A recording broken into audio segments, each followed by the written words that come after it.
প্রিয় দর্শক, আজ আমরা শিখব হোয়াটসঅ্যাপ দিয়ে কিভাবে নিজের ছবিকে কার্টুন বানায় বা স্টিকার বানায়। তো আমরা হোয়াটসঅ্যাপে ঢুকে যে কোনো একটা আইডি আমরা সিলেক্ট করে নেব। আইডি সিলেক্ট করার পর এবং যে জায়গায় আমরা লিখি রাইটিংয়ে টিপ দেওয়ার পরে দেখেন আমাদের পাশেই একটা স্টিকার নামক স্থান রয়েছে। ওই জায়গায় টিপ দেওয়ার পর কয়েকটা অপশন চলে আসবে। তারপর ক্রিয়েট নামক একটা স্থান দেখতেছেন। ওই ক্রিয়েট নামক স্থানে টিপ দেওয়ার পর আমাদেরকে আমাদের মোবাইলে গ্যালারিতে নিয়ে যাবে। নিয়ে যাওয়ার পর আমরা এই জায়গা থেকে যে কোনো একটি ছবি সিলেক্ট করে নেব। সিলেক্ট করার পরে আমাদের ছবির পিছনে ব্যাকগ্রাউন্ডটি সরে যাবে। সরে যাওয়ার পরে এবার দেখেন এই ছবির উপরে কিভাবে আমরা নাম লিখব, আমাদের প্রিয়জনের বা ঈদ মোবারক শুভেচ্ছা জানাবো। তো আমি আমার নামটা এই জায়গায় লিখতেছি।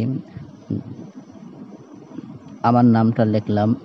লেখার পর এবার নামটাকে একটু সোজা করেও দিতে পারেন বা একটু বেঁকা করেও দিতে পারেন বা উপরে দেখতে পারেন। আপনার যেভাবে পছন্দ হয়, ভালো লাগে, আপনি সেভাবে দেখতে পারেন। দেওয়ার পরে দেখেন আমি এটা সেট করে দিলাম। আমার স্টিকার হয়ে গেলে আমার পুরোপুরি স্টিকার হয়ে গেছে।